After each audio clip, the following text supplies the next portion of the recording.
Dây. Cái kia này cởi được không? Cởi được không? Bây giờ buộc không buộc kiểu này nữa. Bây giờ buộc kiểu này là kiểu dễ nhất, đúng không? Tí giúp phát cái đầu dây này là bây giờ cứ lăn cái đầu này vào trước. Đấy. Không này đó. không được. Anh làm thế này đi. Tuột à? Anh làm để cho nó dài dài thế này thì mình kéo phát nó ra. Ra mà anh. Ra mà. Ra đấy. Rượu đang dày. Để cho cái đầu dây dài ra ấy. Thế này là chắc của chỉnh Cho cho em để cái ho. nào, bây giờ vào đi. Sơn bẻ nhá đây trời. Cái kia thì nhẹ. Nhiều người nhá. Đây, chỗ đây. Đúng không? Đúng không? Không sao. Nó cứ quay hẳn sang đúng không? Cho làm cái này nhá. Ôi, thùng này nhẹ thôi. Thùng này cho 4 người vào thôi. Ôi, con chó. Nó sang cái này. Tí được ở dưới kia đi không Tuổi ngay. Lần Nó chưa sang này. bên kia nhiều nhỉ. tí nữa nó lại lệch xuống đây thôi. Cho cả kia đi. Lan sang. Đi xuống dưới đi. Bây giờ phải lăn đầu kia ra. Nó hơi dễ rồi. Hay cho nó lên ván như xong mới đủn lên kia phải không? Cho nó vào bán này này. ra nữa. Nó đủ ra. Lấy cái đòn kia về 7 bảo hiểm. Ở cái không phải bầu. Đòn ngắn này, cái này. Đây, có một cái đòn bên này nữa. Rồi mới tổ cái tảng nó chia rồi. Tôi toàn đâu có cái qua. Cái tảng ra các ngọc bỏ dưới chứ. Vào đây là Không có kia đâu. Đuổi cho nó ra mà. Mà giữ bên này ấy, nhờ. Tôi thì nó chứ giờ. Anh em kéo lên dốc. Cho nó ra đi. Cho nó ra đi. Đấy, mình giữ ở đấy, cho nó là giữ ở đấy. Chung mày nhá anh nhá. Đầu này ra đi nhiều hơn. Giữ ở đây. Đây, cho cái đầu này nàng xuống tí chứ cái đầu kia. Lăn cái đầu trên đây. Nó sắp ra rồi đấy, đây giữ rồi. Đấy, mỗi người vướng kiểu rồi. Không vướng đâu. Không sao. Vướng à? Vướng thì 7 không tăng. Nhớ tao tụi tao bắt nó. Nháo cười đấy. Nhân không? Nào. Nó tao bảo có điểm con. Ra. Phải nè. Ra bấm chốt thôi. Đó, được rồi. Bây giờ lấy dây. Cái này kéo ra đó. Kéo cái đầu này vào đi. Không cho nó lên đều đi. Lên đều thì mới được. Nó lên đều xong mới lại kéo cái đầu này vào. Buộc cái đầu này. Cũng này phải cho sang mình lên. Cùng này sang cái này đấy. Buộc cái đầu này. Thế tưởng tăng cho ai ít cho cứ mà cả. Đá rồi đấy. Không có tưởng tông lên đây tao bảo qua đoàn tăng cho cái hiểu cứ không bỏ. Cái hiểu cứ tao áo với hiểu cứ đông.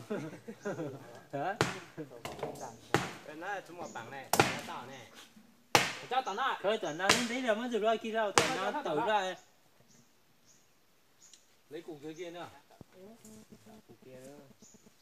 Cái đó thu ra. Lấy cái kia nữa. Kéo mà từ hai em Lăn một tí vào đây. Hay là quay lăn lấy cái dây ra nào. Lăn vào bên đây cũng được vậy. Nào. Phố ra nào. Phải na chia. Để lấy dây. Nào. Đâu? Bây rồi. Cho bị nó nấy chơi cho này. Nó cá xí nó cá lưới sỏi rồi. nào. Cái thùng này vào bên này chứ. Vào bên này mà. Nhưng mà cứ cho nó lăn lên đây đã. Nào, ôi một thằng. Kéo đi. Kéo đầu này lên nữa. Ôi hai thằng không kéo nổi nữa. Ôi. Buồn tham mà hắn là số nữa. Đâu? Nó lăn thôi. Về lấy đòn về đòn rồi đấy. Đòn bảy cái đầu này vào. Người xoay vào đây. Đòn nào. Cái đòn xoay đi nhẹ thôi. Đánh nhá. Đừng có đưa tay xuống nhá. Đến giờ nó tổ sắt Ôi một thằng còn nổi. nào. Vứt. Anh giữ ra để em một cái đòn đấy. Giữ đồ này nhá. Đã cài lưỡi rồi. Gió. Úi dồi. Từ nó lại Chắc phải lao lên một tí nào.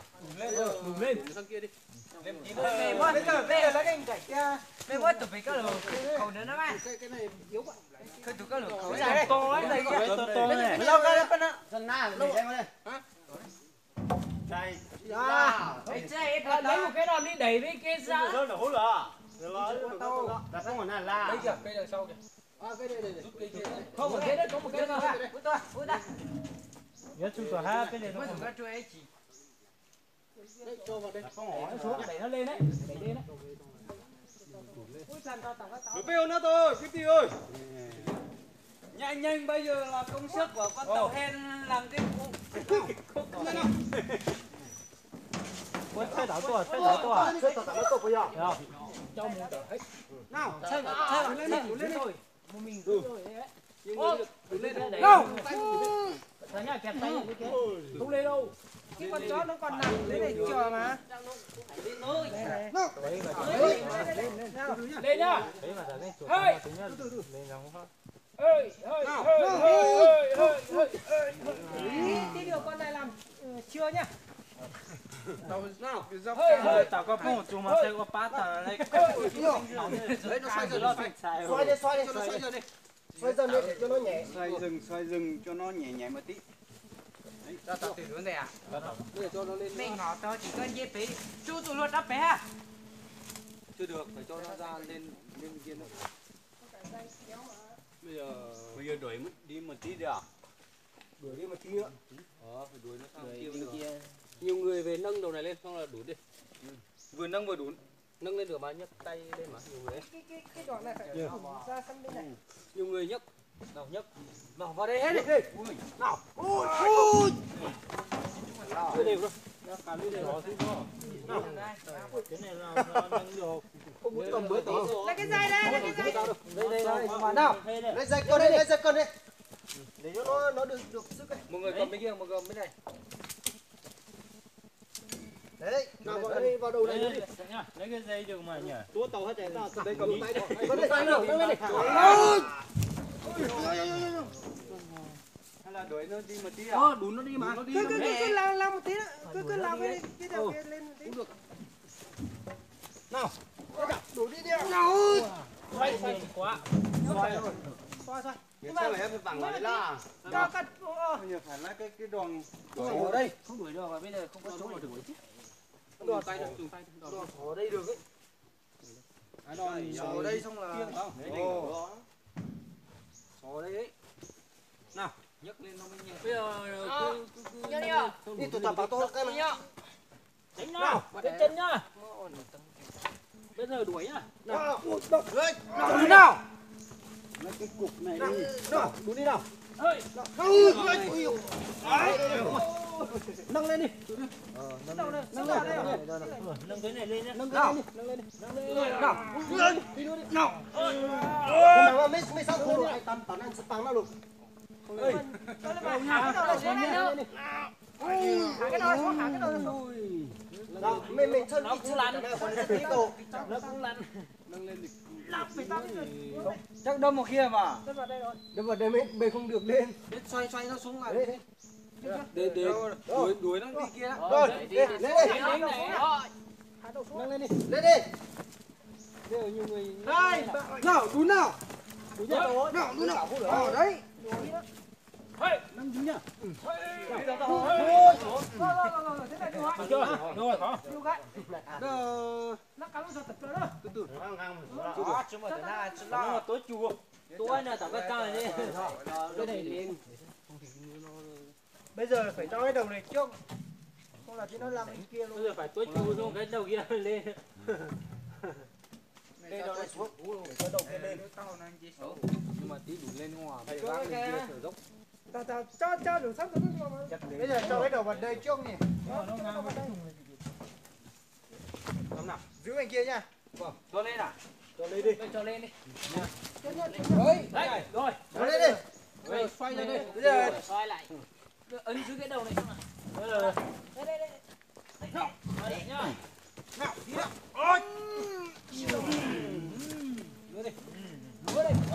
Rồi, ok. Đúng đấy. Bây giờ phải nâng Lấy vào cái cọc vào kia đi. lấy vào Lấy vào cái chống cặp cho nó coi. Bên này, đầu đấy. quay đầu Ta xót. quay đầu xuống được đấy, giữ mới được không thì rơi xuống đấy. Thì xuống là lại mất công rơi xuống là thế là lái xe đi xuống dưới kia đó. Bây giờ là hộ nhau nâng đầu này, nâng vừa xuống xoay thẳng một tí nữa. Xoay một tí thì lên cao. Nào. Ui. Không được, bây giờ cái này nó tì rồi. Nào, nâng lên chứ. Nào. Nào, nâng lên nào. Nào. Ôi, đâu nhá. Nào, nâng lên nào. Tì ở đây. Cái này. Ôi. Sắp rồi, sắp rồi. Nó bị tì vào cái này ma sát lớn quá không nên được. Có tí Này. Lượm lên nha. Ồ, rồi. Rồi. Ui, giời ơi. Phải nhấc cao lên mới sổ Điều được. đấy. Không nhớ nhá. Nào, nhớ. Nhớ vào. Đấy, bây giờ nổi đấy. Ôi, sắp lên rồi. Lên đi. Ôi. 23. Ôi. Ấy giời đấy. Đây.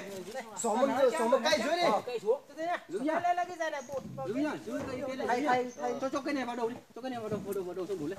Đây là chạy tôi ra này đó cổ táo luôn. Khi táo Nào. đuổi nhá. Đuổi nhá. Đuổi đi. Cái dây nữa. bộ cái dây kia của mình chưa kéo.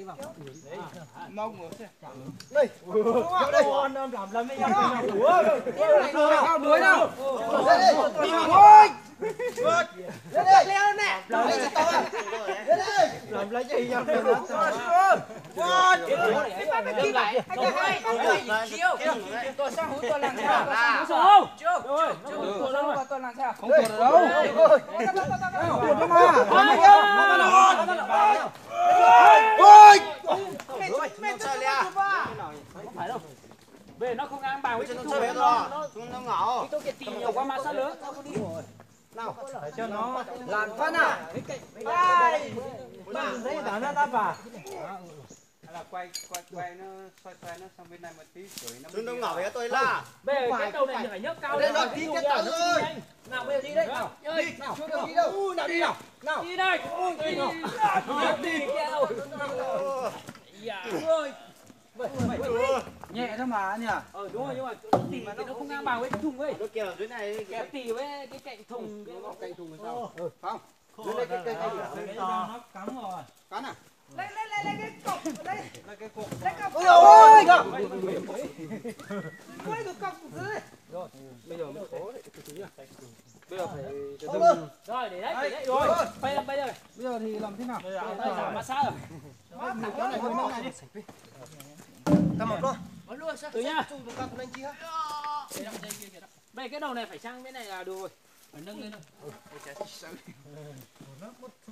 Không cho đòn nó được to. Cho xuống đây đi. Cái này đi kia. Đúng tận dưới này. Cho nó sang bên kia. Cái này sang dưới này. Rồi. Lấy đòn khó đây. Nâng lên. Đấy. Nâng không là đủ ngọc không? Lâu rồi đó, lâu. Đúng rồi. Bây giờ chắc cái này là cái đằng trước kìa. Đáy Cái hồ kìa. Có đây một. Cho cái này nó nhẹ hơn tí à? Cái này để đùn đằng sau đấy. Một cây để đùn đằng sau đấy. Cho cái này đùn đằng sau được không?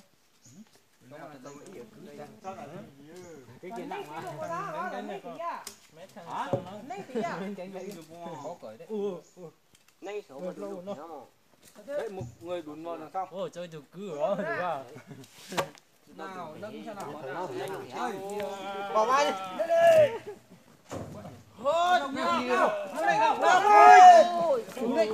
Không có chỗ để. Ngay sai một đứa ăn dưa hấu à? Nâng lên xong rồi cho Nhấc cao nhưng mà cái chỗ này chỉ có đủ mỗi bên hai người đâu. mỗi bên hai người đi. Nào.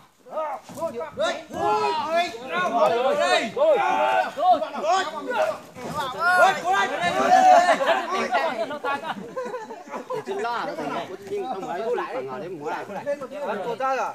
Lên mà. Vào đó. Sao đổ lên rồi. Đâu tí rồi. Ở dưới này vẫn nâng lên dưới này rồi. Phải là xoay sang bên này nó thẳng đừng cho nó sát ở đây. Ra cao lúc rồi Không sao còn sao phải. mà. Chỗ này nó con cong mà. từ ra một Thế mấy tầng không này? này đi. Hả? Thế này. Bỏ vai mới được. Đâu. Hơi ngắn nhỉ. Cái là đấy, nó cái dùng xa. Nó chơi nó múa ra ngay phía Nó dùng xa lắm. Bắt đầu nhá. Bắt đầu nào. Nào. Đấy. Điểm không? Một tí. Lâu nó được sức nào. Ui, tao đi. Đâu? Đuổi đây. Nó được cái đủ. Sử nó xuống. Nào. Ui, nó báo. Từ từ đó, từ từ đó. Xóm một phát ba nhá.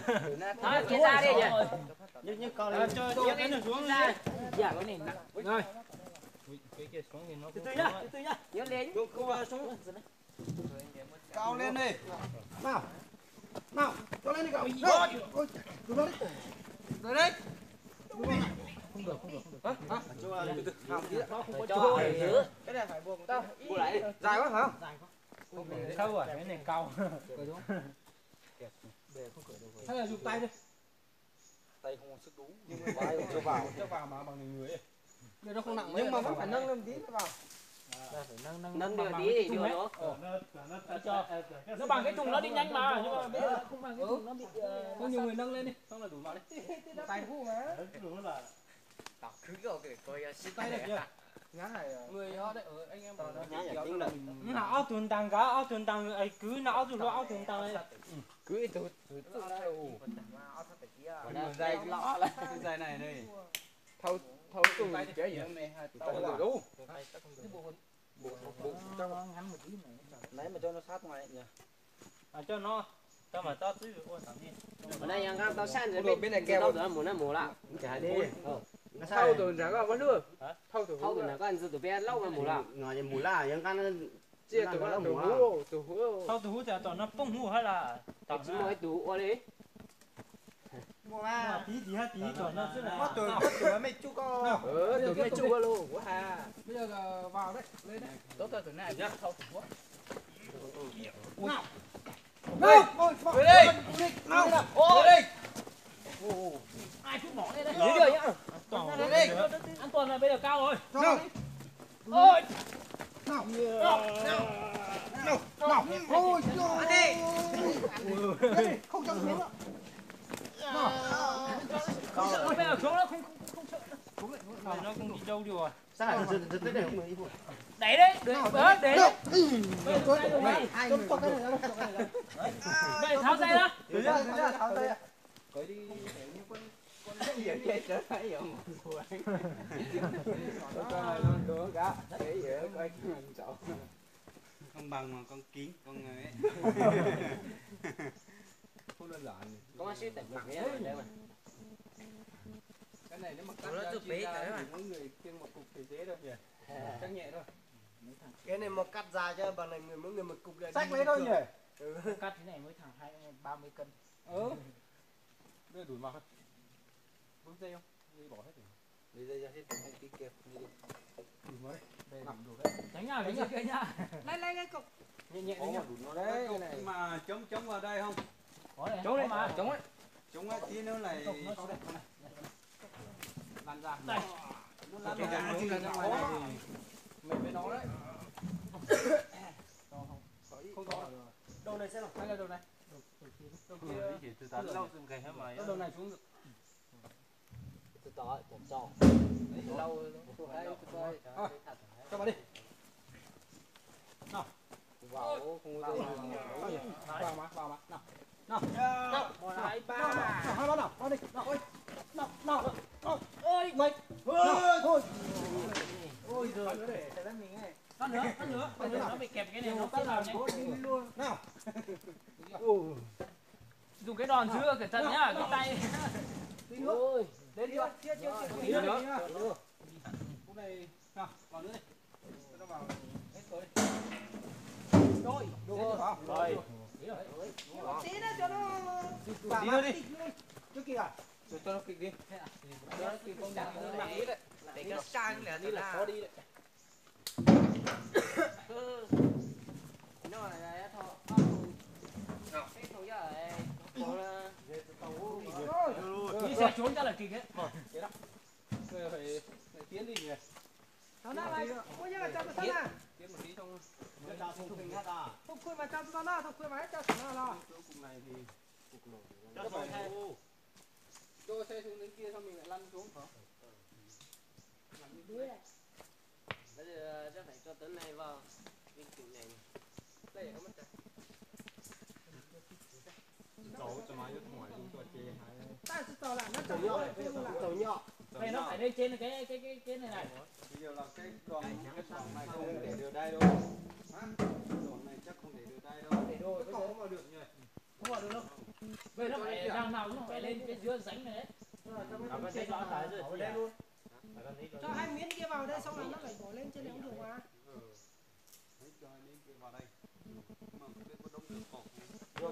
Cái miếng kia thì được. Miếng kia thì được. Một miếng được thôi, hai miếng thì không được. Ai đẩy đến ta.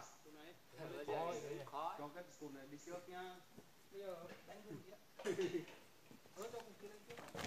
Để con đi xuống. Nó tăng mà. Nó không khó nữa. Nó số tích này số. Chỉ to tế.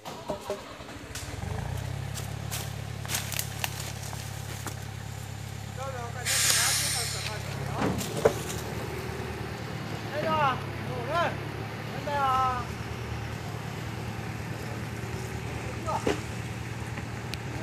Đi nữa. Rồi. Cái này một tí, mình kéo vào đây luôn. Lên một tấm đường luôn. Đấy, cái này là trộn không phải chị. Này. Kéo. Cho nắng được. Gác ở đây một cây đấy cây này dài. Nói ghê Cây này nó là có cái nhựa nha. nhựa. Em không muốn cầm mấy. Nào cũng sợ cái nhựa này. Cái này sợ giấy đấy nha. Không giấy được đâu. Giấy được nhưng mà giấy đấy. Em nói tao nói chứ.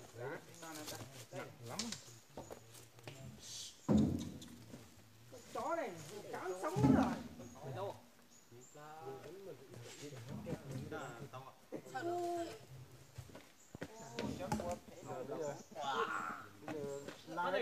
Cái đầu xuống. Anh à. Thằng nào cái đầu nặng này nó cũng đi trước mà. Đúng rồi. Đấy bây giờ bụt dây vào đây. Lại cái đầu này xuống Chưa trước. cho dây được bởi vì nó lăn là không nó lại cuốn dây. Tay lăn. Cứ đẩy cái đầu này về Lăn cái đầu này trước này đấy. Chụp đây. Cái miếng ở trên này nhá. Nào. Cài nhá. Người vào. Cái này Cái này không phải lấy ra không? Không lấy ra. Lấy ra. Cái này nó cao mà. Lấy ra. Ô. lên tinh đế. Đẩy cái đi. Không hai thằng không có sức đâu. Kia này nè. Nào. À, rồi. Lấy cái đoạn kia. Bẻ Tí này tí là sao vậy? Đó, tí này thì có sức mà nó ra. nhỏ thôi tại vì nó Trống rồi. cái này ra. Rồi lấy đẩy một tí là lấy rồi. Đây.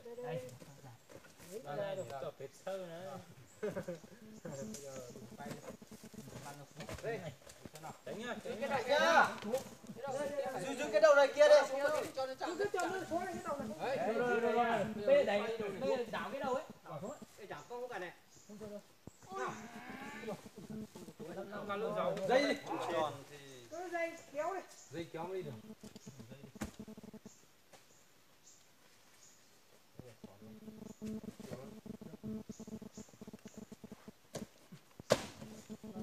Cái nhiều tới đủ ấy. Tí nó rồi xuống. Từ nào trong tháng này bỏ nó được.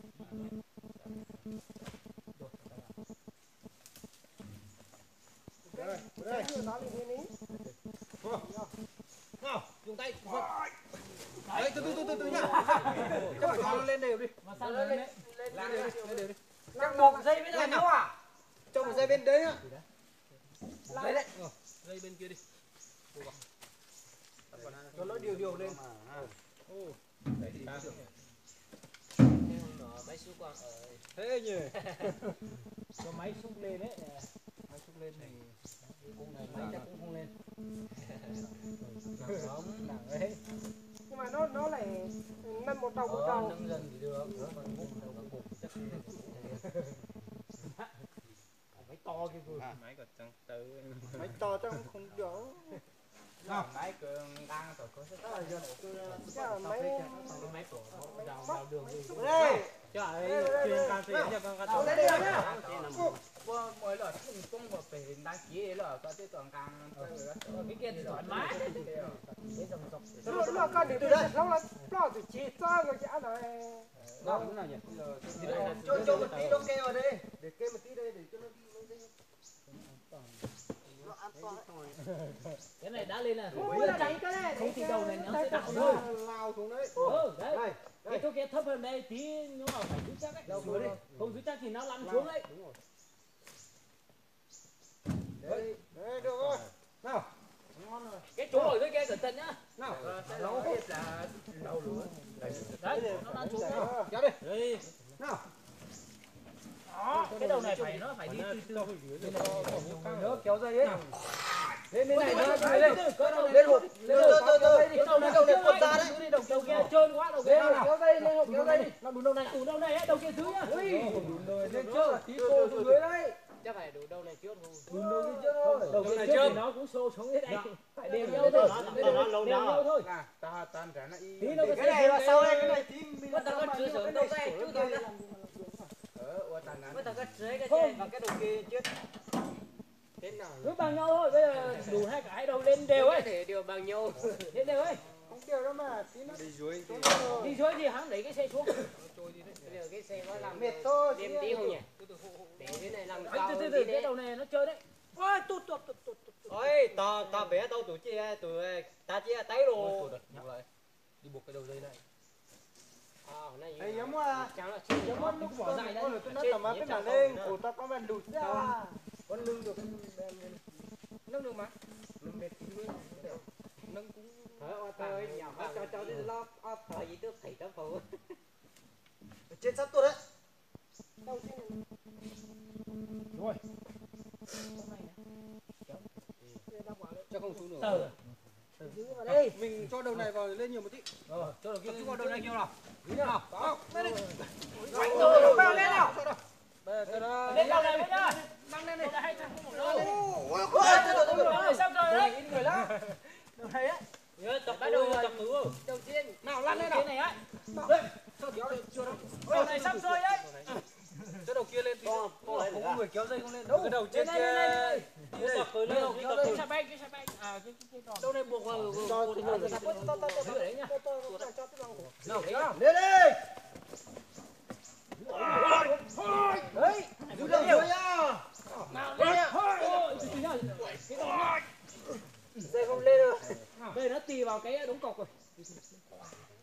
rồi sắp lên rồi Bây nó phải lên khỏi cái này. khá là Đi nhiều ngỏ phải cái sắt rồi. Nhấc cái cầu dưới kia lên đấy. ôi Nhấc lên, phải nhấc lên. Nhân cái bên dưới bên cái dưới cái. Đây. nào Anh phải anh chú ý cái cọc dưới kia thôi. Anh em tiên. Đây nó vướng cái chôn cọc này. nào thế lăn lên nào Lên khôi ốc đúng nào lên trên trên ở dưới này. Lan. dưới kia Nếu mới để cho ta nó đợi nó đợi tụi nó. Ôi! nào Nào lên Lên đây. Lên đây. ôi Lên đây. lên nào. lên lên Lấy đồ này lấy cái gì kia mà đấy, lấy cái dây. ô cầu Lấy cái dây. Giò nó thò lưng đỏ hết. rồi hả mấy tuột theo hả tuột theo rồi Nhá. bây giờ ba chỉ cho ấy anh cũng cho được cọc vào không thì nó đẹp nhỉ Cái chỗ kia cũng không cho cọc được. Nếu mà không cho được cọc vào lên trên Không được đâu. Nó phải lên trên đấy. bây giờ phải làm Ôi hồ. Về nó phải lên trên nhưng mà trên kia trước hay là cái đoàn này trước cho để lên trước thì mới được cho cọc vào đây từ từ Thế mà nó khí đấy nó khá rồi đấy. buộc kia vào cho chắc vào tức là cho đoạn này lên trước đầu này đi trước đấy để cho cho tao tao dưới số nhưng tôi tụ khổ tụ cây bé hơn nhỉ giữ được nhá, mình quay cái dây cái nhá. quay dây cho nó ấy đi cái kia đầu Quay cái dây cho mình cái nào. tôi tháo cái dây đi vào Không, cái dây phải để đấy giữ. Giữ cho nó an toàn tí. cái đầu rất nhiều. giữ đường tí thời tí Làm được cái xoay sát này. sau là người mà còn không muốn lên nhỉ không đơn giản đâu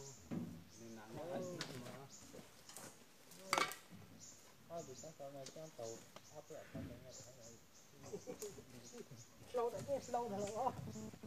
không một bảng đấy Tăng trang rồi, đỡ ta tỏ cái trang mới gì cả cái xe làm đủ thế nha. Nào chua rồi. các bạn thử được mà. Bây giờ lên đi. Đầu kia giữ Rồi, thế này đúng không? Rồi. cái chỗ này không phải thế đâu hả? Nó khác không thế này không? Thế nó vẫn giữ được. Mấy người ở kia 2-3 người kia có gạch dày. Các bạn tập trung vào đầu này đi. Nhấc cái đầu này lên. Nhấc lên à?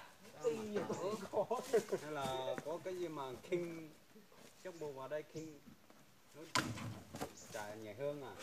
Có đòn dài. Bây giờ nếu cho cái này lên đây còn dài không bác ơi? Để thế vòng về buộc ở đây. Dùng tay nâng lên đi. Thế không? Thế buộc ở đây thì nó không sợi đâu mà rơi. Ồ. Tháo cái kia ra.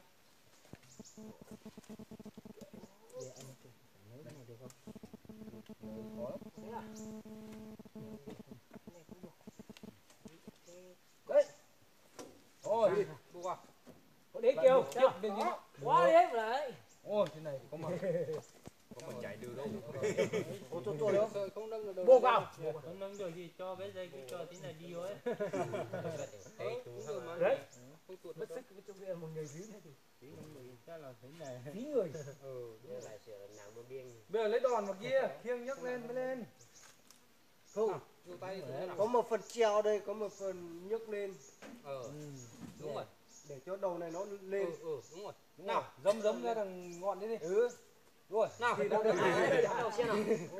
Ta chủ thủ Chân thân nào dám vào.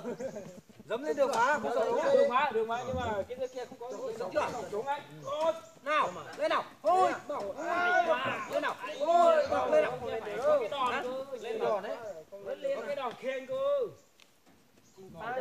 Đi cho đoàn vào. Nào. Đứng nha. Thôi. Cho cây vào đi. Cho cây đòn này có đây cả hút vừa. Đấy, cho cái miếng kia. Nào. Cho cái miếng này. Nào.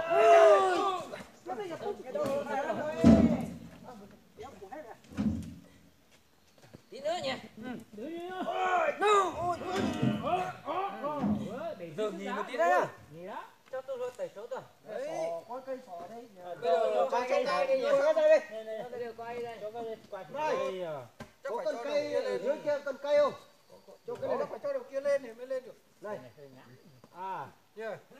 cứ cho cái đầu này lên một tí xong rồi để làm cái đầu kia lên một tí. Là phải cho đầu kia lên. cứ cho cái đầu kia Cho lên một tí là là cho cái cho đây cây vào dùng à. đấy Cho không được.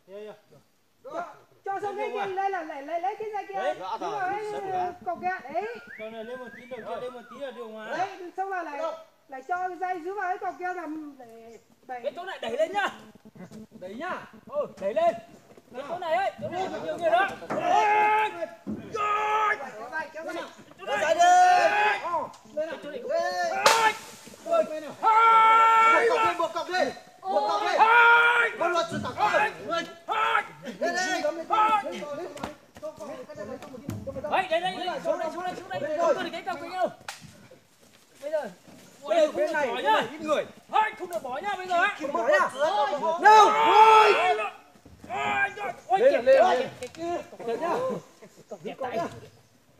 Cái cọc kia để nghiêng lên trên này một tí. Cái cọc dưới kia. cột cái làm cho mình Bỏ cái dây ra đây. Dùng bằng tay đi. Tay. Cái cọc kia giữ nhá. bỏ dây ra nhá Giữ để cho nó cái đầu không tuấn nhá. Lên đây. Cái này lên thẳng đây. Không lên đây hộ để cái này Cho á. cái dây kia đó. Cho cái dây ra đi. Cho dây ra, từ từ. Với dây chứ. Cả đôi này cứ cho dây ra đi. Bên này chưa cho đâu. Này kéo cái gì đấy. đây tiếp đẩy cái này vào là ra cứ để đấy Rồi, đẩy cái đầu này một phát. Giữ nhá. Lên. Ui, kẹt dây. khi nó làm xong bên này nó Cho kia cho để các bạn.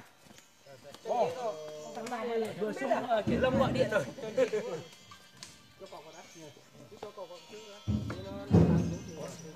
cho nó cứ nó vào Đường cái này mà. Nó làm số tí là cọc đấy đấy. Hả? Cọc đấy không? cột cái Để trên kia thôi. cứ để trên cho lên miếng này Nó thêm à? đấy cái miếng này để vào đây xong là tí cho nó Cho một miếng vào đây cho mình mới cho lăn xuống. Ô nhỉ, ở đây nó còn chưa thịt đây mà. Thịt cơ mà. Thế thì một phát nữa đi. Từ Đang định bỏ lấy sang đây thôi. bỏ dây ra đi. Cây á. Không cho cái miếng kia vào sang nữa. ở đây thì cho cái kia vào dễ hơn. Ồ. Sang được thì dùng mà bây giờ sang được nó cũng không rơi mà có cọc ấy. Nhưng mà cái cọc, sợ cái cọc không chịu được. Không chịu được. Nhưng mà Chống lửa to đi. Không lấy được nhưng mà sợ nó cũng treo bên này thôi. tí lên 2 miếng kia xong để chiều này xong lại cái này lăng vào. Đúng rồi. Bây giờ đùn xuống phải đây. trứng à? Đùn trước một tí đi. Thế là nó tô trước một tí đi. Cho ra đây trước. Tháo cái dây đi. Ủi nhô. Tháo chưa được. Lẩu lắm đấy. Cái này. Tao mở. Đây nó là Tháo được ra không? Tháo cái này trước. cái này là đủ mà nó lên lại. Sao à, giờ lục cốt này tôi còn đến đó à. Từ để nó tháo dây. Tháo đây. Tháo dây ra.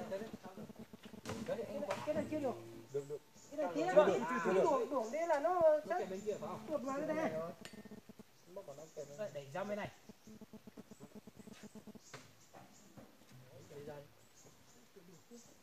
Nó hở tí nào, hở thì cho cái Kéo ra đấy. đệm vào một tí là ra ngay mà.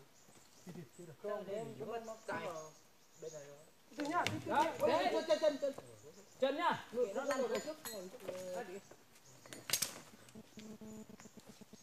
Kẹp à? Không cởi được à? Cho nó lăn đi xuống tí là cởi được mà.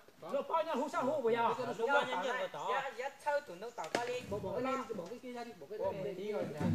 Cái này tí, cái dây này tí bỏ. Số nào mình Đúng rồi. tháo được mà.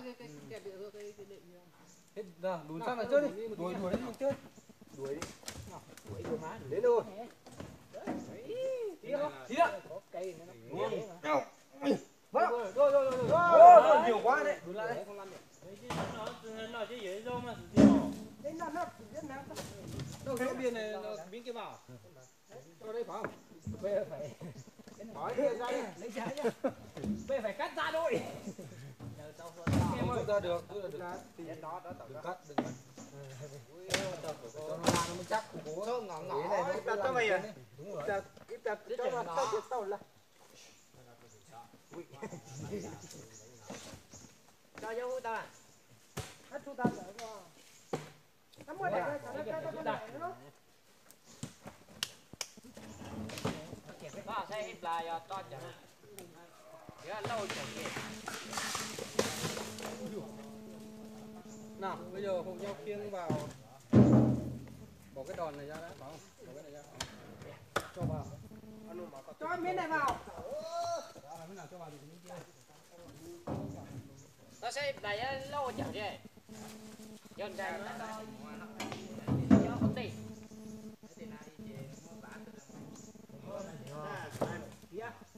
Tí bỏ cái cọc rồi cũng lăn ra đôi. Thế chỉ lâu tôi lúc trời, lâu chúng tôi tẩu mà chào. Cho lên đi, cái này lên đi. Cái này 3 4 8 à? Tất giờ ông tàu hú vậy lên mà nào. Bây giờ thằng sai cái đó con chết đấy bạn. Không phải đó luôn à. Lâu phải coi chở thì lâu Làm nào cho lên, khiêng lên. để chỉ xem. Giới chơi nhá sợ hỏi vậy tụi tí em mới cho lâu tẩu tôi lười chơi cho nó thủng à. To hay chẳng hay hả? Chứ tí to. Anh cái cục to là của anh phải không? Cái cục trên của anh. Thế thì tí lăn cái lấy cái này ra xong lăn cái cục kia xong rồi cái cục kia vô. Còn cái miếng này để dưới để làm sao? Đúng rồi. To à, giới chơi nhá sợ hỏi là to à. Sợ hỏi đi. Giới cho tôi cá lịch lo. Bây giờ cái Nhưng mà đang bảo con này cái kia để dưới cái đấy thì bác đấy để qua nhà tôi ở cho hết mà. Đúng rồi, anh chở xe máy. Đó là anh đi bây giờ đó. Cái này Bóc củi nữa mà. cái này bông đi luôn mà. Ui, nặng lắm à. Đây có lên đâu mày rồi. Xe hôm qua gần 4 tấn rồi, nhìn ít thôi mà. Xem quá. 3 tấn 7. Ê, nếu mà cái bánh kia nó không non nữa thì phải 5 tấn à? Cái này cũng hơn 3 tấn rồi. cái này đi. Thế thì cho mấy cái tấn này lên hết. 2 tấn này lên đi. Rồi, tấn lên thôi. Bây giờ làm cho cục này lên trước này. Những chỗ để cho cả miếng này lên để cho nó tỉa theo đường ấy. Cục kia mấy tạ đấy. Hay mà cái đường không có chỗ nào lên dốc mấy à? Có cái dài cơ này đó.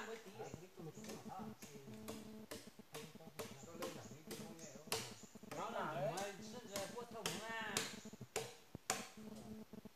Sẽ cho hai bên này ra là cho lên xe là một phát đi là phải chở nữa. Thì bác phải làm giường nữa. Mà cứ để thế này là nặng quá đi à? Không. Cứ xẻ ra đi, đằng nào không xẻ đi. Xẻ ra đi là nước mà nhiều tí đây này. Đấy. Ông lấy bằng nào thì ông xẻ bằng đấy vứt. Đấy, xẻ hai kính đi là cho lên xe là đi một phát là không phải xe máy chở nữa. Xe máy không chở được cái tấm này đúng không? Xẻ ra như hôm qua ấy, xẻ ra thành tấm ấy. Nhưng cái này nó làm dài cơ. Nó có làm dày Đây à? Làm sập ấy, nó làm dày. Nhưng mà nó không phải làm mỏng như hôm qua. Khi nào đến dùng thì lại xẻ ra ấy. Nó phải làm như hai cái tấm này đây. Không thế này đâu. cái kia lên để nghiêng này được mà. Cái kia ấy, đúng không? Nhưng mà nặng. Nặng xe thôi. Nhưng mà không lên được lại khó. Cái này phải 4 tấn rồi đấy. Hôm qua xe hôm qua ít thôi mà. 4 tấn rồi. Gần 5 tấn rồi. Tức là sẽ cho mỏng mà tí là may chở cuối là chở con.